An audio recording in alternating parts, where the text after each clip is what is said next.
ॐ भूर्भुवः स्वः तत्सवितुर्वरेण्यं भर्गो देवस्य धीमहि धियो यो नः प्रचोदयात्। ओम सद्गुरुचरण कमलेभ्यो नमः। परम पूज्य गुरुदेव परमवंदनीय माता जी के सूक्ष्म संरक्षण में विराजमान ऑनलाइन दैनिक स्वाध्याय के आज के एपिसोड में जुड़ने वाले सभी स्वाध्याय प्रेमी भाई बहन, आज के सत्र में आप सभी का बहुत बहुत स्वागत है। कल हम लोगों ने अहंकार के विषय में स्वाध्याय किया था। किस प्रकार से अहंकारी व्यक्ति का चिंतन होता है, किन किन चीज़ों से प्रभावित होकर वो अहंकारी बनता है और कैसे उसे इस दुर्गुण से निकलना चाहिए, इन बिंदुओं पर चर्चा हुई। आज अगले अध्याय की ओर हम लोग चलेंगे। आज का अध्याय भी बहुत ही जीवनोपयोगी है और आज का अध्याय है आलस्य प्रमाद को जीतें, हर क्षेत्र में सफल बने। तो आइए प्रारंभ करते हैं आज के सत्र को। आप सभी अधिक से अधिक शेयर ज़रूर कर दें जिससे कि सबको लाभ मिल सके। आज का पहला बिंदु है शरीर और मन दोनों का सहयोग आवश्यक। अहंकारी बनने के स्थान पर स्वाभिमानी बनना ही उचित है, क्योंकि इससे व्यक्ति का मनोबल दृढ़ होता है। लौकिक एवं आध्यात्मिक उत्थान के मार्ग में बाधा भी उपस्थित नहीं होती है। मनुष्य की समग्र संरचना शरीर और मन के सम्मिश्रण से होती है। इन दोनों का जो जितना सदुपयोग कर सकता है वह अपने लिए उतनी ही संपदाएं और सफलताएं अर्जित करता है, साथ ही अपने समय और जन समुदाय के लिए भी कहने लायक सुख सुविधाएं उत्पन्न करता है। स्वयं प्रगति पथ पर चलता है और अन्य असंख्यों को ऊंचा उठाने आगे बढ़ाने में असाधारण रूप से सहायक सिद्ध होता है।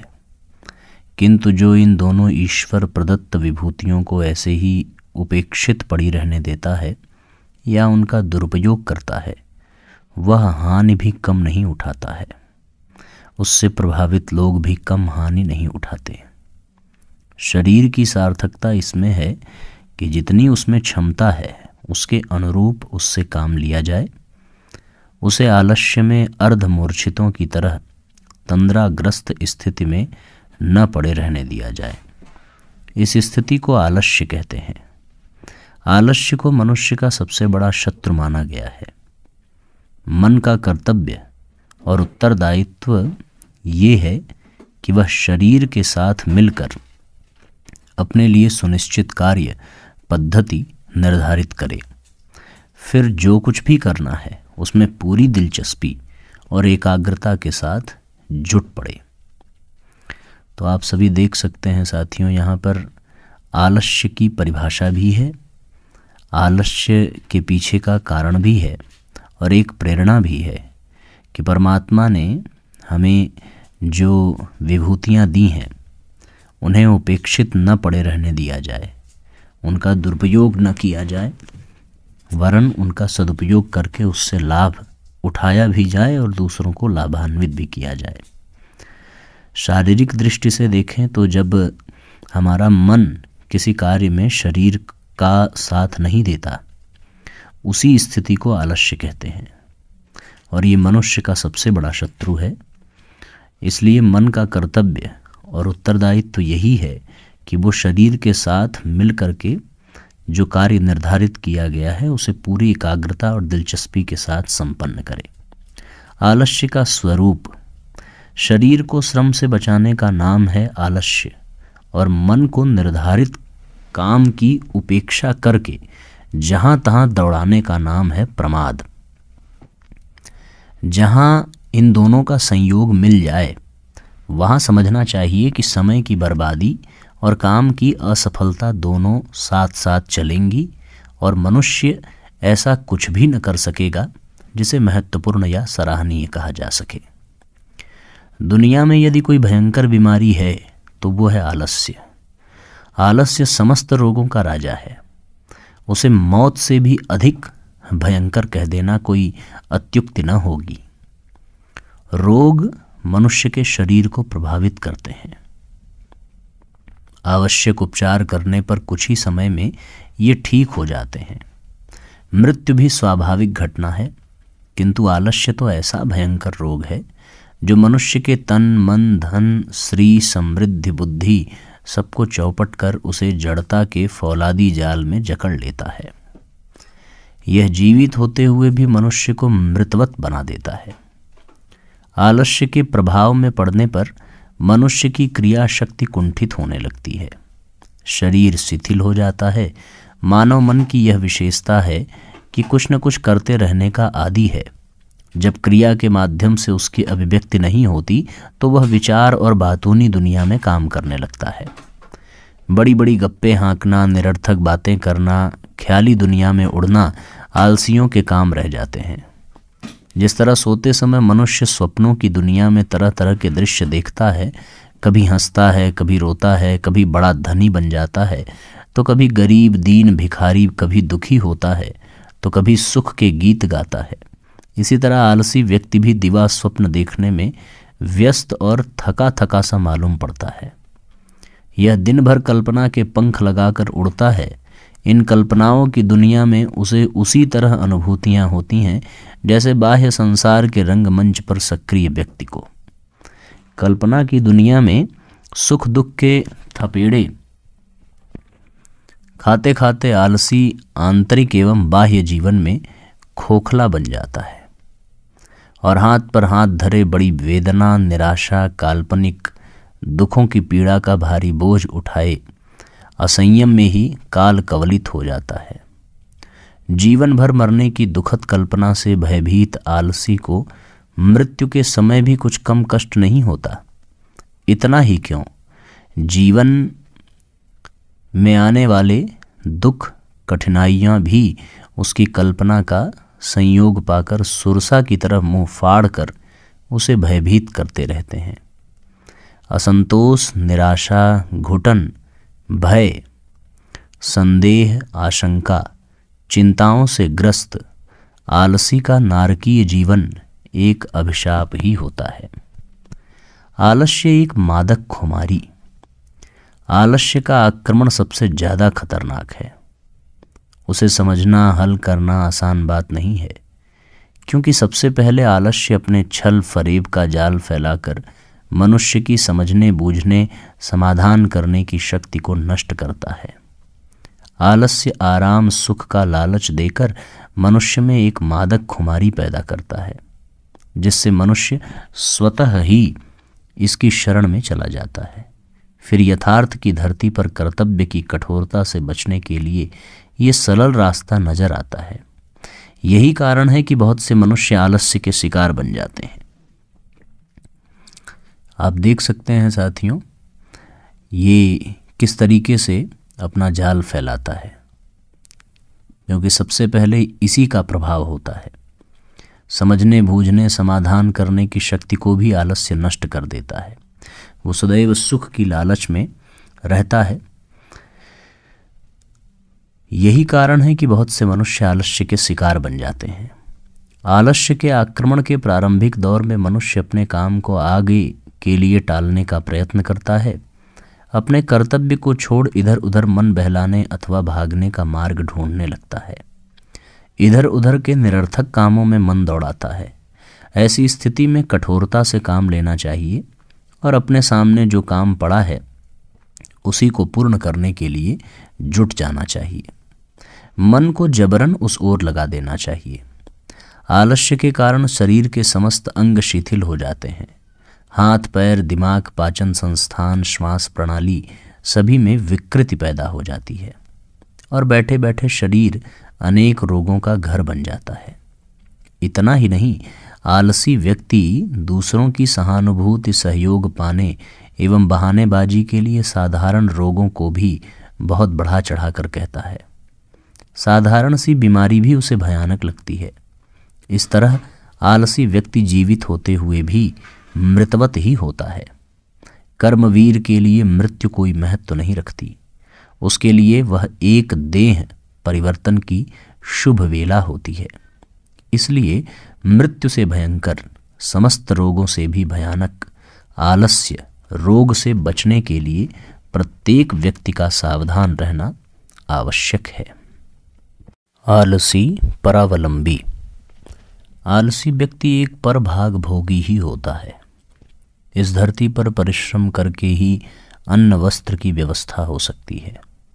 यदि परमात्मा को मनुष्य की परिश्रमशीलता वांछनीय न होती तो वह मनुष्य का आहार रोटी वृक्षों पर उगाता, बने बनाए वस्त्रों को घास फूस की तरह पैदा कर देता। मनुष्य के पेट भरने और तन ढकने के लिए भोजन, वस्त्र कड़ी मेहनत करके ही पैदा करना होता है। नियम है कि जब सब खाते पहनते हैं तो सबको ही मेहनत तथा काम करना चाहिए। इसका कोई अर्थ नहीं कि एक कमाए और दूसरा बैठा बैठा खाए। कोई काम किए बिना भोजन वस्त्र का उपयोग करने वाला दूसरे के परिश्रम का चोर कहा गया है। अवश्य ही उसने हराम की तोड़कर संसार के किसी कोने में श्रम करने वाले किसी व्यक्ति का भाग हरण किया है। दूसरे का भाग चुराना नैतिक, सामाजिक तथा आत्मिक रूप से पाप है और अकर्मण्य आलसी इस पाप को निर्लज्ज होकर करते ही रहते हैं। जो खाली ठाली रहकर निठल्ला बैठा रहता है उसका शारीरिक ही नहीं मानसिक तथा आध्यात्मिक पतन भी हो जाता है। खाली आदमी शैतान का साथी वाली कहावत आलसी पर पूरी तरह चरितार्थ होती है। जो निठल्ला बैठा रहता है उसे तरह तरह की खुराफातें सूझती रहती हैं। यह विशेषता परिश्रमशीलता में ही है कि वह मनुष्य के मस्तिष्क में विकारपूर्ण विचार नहीं आने देती। पुरुषार्थी व्यक्ति को इतना समय नहीं रहता कि वह काम से फुर्सत पाकर बेकार के उहापोह में लगा रहे, और अकर्मण्य आलसी के पास इसके सिवाय कोई काम नहीं रहता। फलस्वरूप उसे अनेक प्रकार की ऐसी विकृतियां तथा दुर्गुण घेर लेते हैं कि जिससे उसके चरित्र का अधः पतन हो जाता है। लोग इस अभिशाप से दुराचारी तथा अपराधी बन जाया करते हैं। निठल्ले और निष्क्रिय बैठे रहने वाले व्यक्तियों का विचार संतुलन बिगड़ जाता है, जिससे उन्हें ऐसी ऐसी अनेक सनकें सूझा करती हैं जो व्यवहार जगत में पागलपन की संज्ञा पा सकती हैं। आलसी व्यक्ति के लिए किसी भी प्रकार की उत्कृष्टता प्राप्त करना कठिन है, कारण वह अपनी शक्तियों को आलस्य की केंचुली में ढके रहता है। उद्योग तथा परिश्रम द्वारा उन्हें विकसित नहीं कर पाता। जब तक उद्योग नहीं, परिश्रम प्रवृत्ति में नहीं, तब तक शक्तियों का विकास नहीं हो सकता। आलस्य और उन्नति साथ साथ नहीं चल सकते। उद्योगी और परिश्रमी व्यक्ति ही आपको सुखी और समृद्ध दिखाई देंगे। मनुष्य जन्म भले ही निर्धन परिवार में हो, उसके पास जाति श्रेष्ठता या घर का जमीन जायदाद कुछ भी न हो, केवल उद्योग और श्रम की आदतें हों, आलस्य से मुक्त हो, तो वह धन और कीर्ति प्राप्त कर सकता है। कीर्ति और लक्ष्मी श्रम और उद्योग के अधीन है। जो आलस्य नामक शिथिल करने वाली और शक्तियों को पंगु बनाने वाली आलसी वृत्ति को छोड़ेगा, वह निश्चय ही प्रतिष्ठा और कीर्ति प्राप्त करेगा। संसार के इतिहास को उठाकर देख लीजिए, वे जातियां नष्ट हो गईं जो आलसी और विलासी बनी। जिस जाति और समाज में आलस्य भर जाता है, वह यश, प्रतिष्ठा और नेतृत्व तीनों ही दिशाओं में अवनति के मार्ग पर अग्रसर होता जाता है। इंद्रिय सुख, विलास और आलस्य उसको जर्जर तथा अशक्त कर देते हैं। आलस्य एक प्रकार की बुरी आदत मात्र है। यदि माता पिता आरंभ से ही बच्चों में अनुशासन रखें और उनका मानसिक व शारीरिक कार्य सतर्कता से कराने की आदत डालें तो आगामी पीढ़ी भी सुधर सकती है। सामाजिक दरिद्रता का कारण आलस्य की महत्ता। सामाजिक दरिद्रता का एक बड़ा कारण है आलस्य। यहाँ पिछले दिनों श्रम को, श्रमजीवी को असम्मान की दृष्टि से देखा जाता रहा है। अछूत वे लोग कहलाए गए जो पसीने की रोटी कमाते थे। धोबी, जुलाहे, राज, मेमार आदि चूंकि वे कठोर श्रम करके अपनी रोटी कमाते थे, अस्तु उन्हें अछूत ठहरा दिया गया। और जो बैठे बैठे हराम की कमाई खाते थे, स्वयं श्रम करना तो दूर, उल्टे अपनी प्रारंभिक आवश्यकता पूरी करने के लिए दूसरे की सहायता पर निर्भर रहते थे, वे बड़े आदमी कहलाए गए। दुकान पर बैठे बैठे तोंद फुलाने वाले, कपड़े पहनने तक के लिए नौकर रखने वाले, हाथ पैर न हिलाने वाले लोगों को सौभाग्यशाली माना गया और सम्मानित किया गया। जो जितना कम काम करता है उसे उतना ही बड़ा आदमी समझा गया, और जो जितनी अधिक सेवा करता उसे उतना ही छोटा आदमी कहा गया। इस दोषपूर्ण दृष्टिकोण का परिणाम हुआ कि श्रम से जी चुराने को, मेहनत करने को दुर्भाग्य समझने की प्रवृत्ति अपने देश में पनपी और हरामखोरी बेहिसाब बढ़ी। आज जो गरीबी चारों ओर मुंह बाए खड़ी है, इसका बड़ा कारण श्रम की उपेक्षा ही है। ढलती आयु के लोग हरामखोरी अपना अधिकार मानते हैं। जैसे ही लड़के थोड़े बड़े हो गए कि पिता अपना कंधा डाल देता है और अपना अधिकार समझता है कि लड़कों के बड़े होते ही काम करने से इनकार कर दे और मटर गश्ती में दिन बिताए। यही बात स्त्रियों में है। सास बन जाने के बाद वे बहुओं पर हुक्म चलाने के बाद पत्ता हिलाने में अपनी बेइज्जती समझती हैं।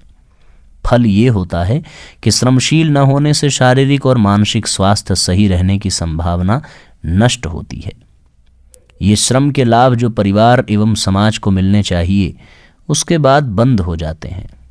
यह स्थिति बदली जानी चाहिए, अन्यथा आलसी और हरामखोर ही बनते रहेंगे और भारी शारीरिक मानसिक क्षति उठाते रहेंगे। लोहा निकम्मा पड़ा रहे तो उसे जंग खा जाता है। इसके मुकाबले काम करते करते घिसकर नष्ट होने वाला उस्तरा अधिक दिन जीता है, अधिक चमकता है और अधिक उपयोगी सिद्ध होता है। इस प्रवृत्ति को निरंतर पनपने पर प्रगति की बहुत कुछ संभावना निर्भर है। यह आंदोलन हमें व्यायाम के माध्यम से आगे बढ़ाना चाहिए। हर व्यक्ति को व्यायाम की उपयोगिता और आवश्यकता समझनी चाहिए। जो लोग दिमागी श्रम तो करते हैं पर शारीरिक मेहनत से बचते हैं, उन्हें व्यायाम द्वारा शरीर के प्रत्येक कलपुर्जे को काम देकर उसे सशक्त बनाना चाहिए।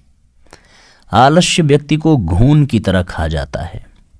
आलसी व्यक्ति का शरीर असंतुलित, मनोबल क्षीण, वाणी प्रभावहीन एवं चेहरा घिनौना हो जाता है।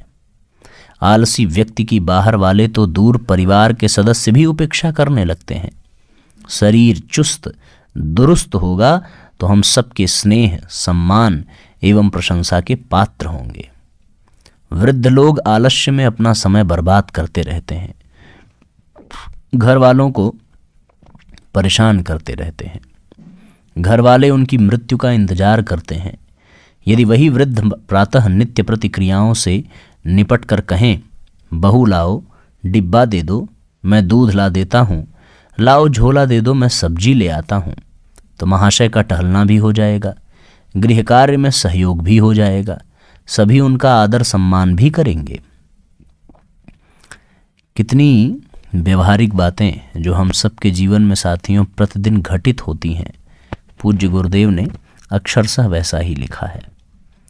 इन पंक्तियों की क्या व्याख्या करें, इतना सरल और इतना स्पष्ट पूज्यवर ने स्वयं लिख दिया है। मैं समझता हूँ कि किसी के मन में इससे संबंधित कोई प्रश्न भी नहीं होगा। यदि हो तो आप पूछेंगे।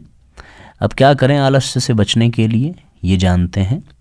आलस्य आपको अपमान का पात्र बना देता है। आलसी व्यक्ति से लोग उसी प्रकार कतराते हैं जैसे छूत की बीमारी से ग्रस्त रोगी से।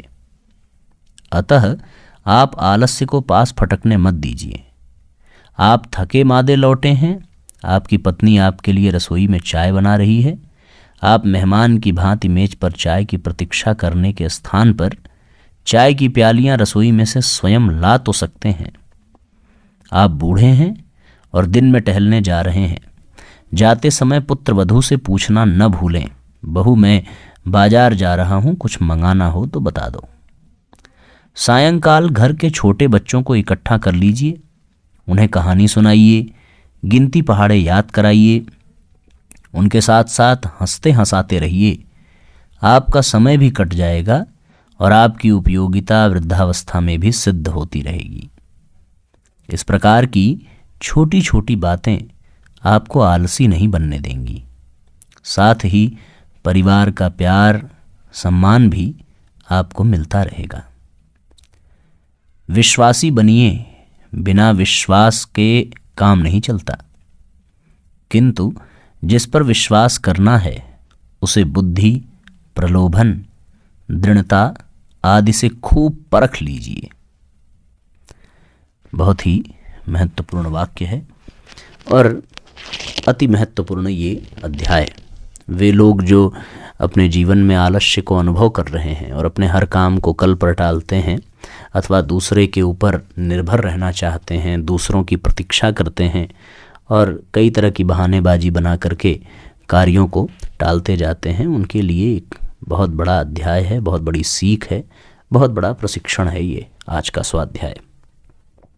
आप अपने बच्चों को, अपने परिवार के सभी सदस्यों को इन अध्यायों को अवश्य सुनाइए, पकड़ पकड़ करके, और उनको झकझोर करके बताइए कि जीवन जीने के सूत्र यही हैं। ऐसे ही जीवन जीने की कला सीखी जा सकती है इन दुर्गुणों को दूर करके। आइए गायत्री मंत्र और आज के सत्र को विराम दें। ओम भूर्भुवः स्वः तत्सवितुर्वरेण्यं भर्गो देवस्य धीमहि धियो यो नः प्रचोदयात्। सभी आत्मीय बंधुओं को बहुत बहुत प्रणाम, बहुत बहुत धन्यवाद। सबका मंगल हो। आप सभी शेयर अधिक से अधिक ज़रूर करिएगा ताकि गुरुदेव के ये विचार सब तक पहुंच सकें, सब इससे लाभान्वित हो सकें। इन्हीं भावनाओं के साथ साथियों, सबको नमस्कार, शुभ रात्रि। ओम भूर्भुवः स्वः तत्सवितुर्वरेण्यं भर्गो देवस्य धीमहि धियो यो नः प्रचोदयात्। हम ईश्वर को सर्वव्यापी न्यायकारी मानकर उसके अनुशासन को अपने जीवन में उतारेंगे। शरीर को भगवान का मंदिर समझकर आत्मसंयम और नियमितता द्वारा आरोग्य की रक्षा करेंगे। मन को कुविचारों और दुर्भावनाओं से बचाए रखने के लिए स्वाध्याय एवं सत्संग की व्यवस्था रखे रहेंगे। इंद्रिय संयम, अर्थ संयम, समय संयम और विचार संयम का सतत अभ्यास करेंगे। अपने आप को समाज का एक अभिन्न अंग मानेंगे और सबके हित में अपना हित समझेंगे। मर्यादाओं को पालेंगे, वर्जनाओं से बचेंगे, नागरिक कर्तव्यों का पालन करेंगे और समाजनिष्ठ बने रहेंगे। समझदारी, ईमानदारी, जिम्मेदारी और बहादुरी को जीवन का एक अविच्छिन्न अंग मानेंगे।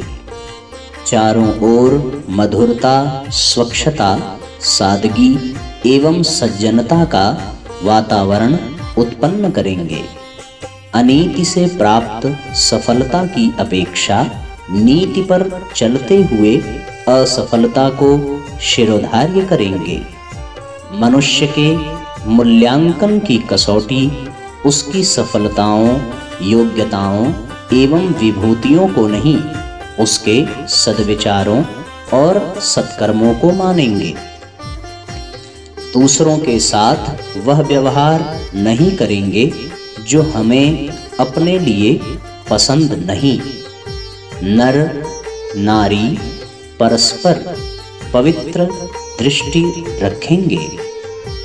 संसार में सत्प्रवृत्तियों के पूर्ण प्रसार के लिए अपने समय, प्रभाव, ज्ञान, पुरुषार्थ एवं धन का एक अंश नियमित रूप से लगाते रहेंगे।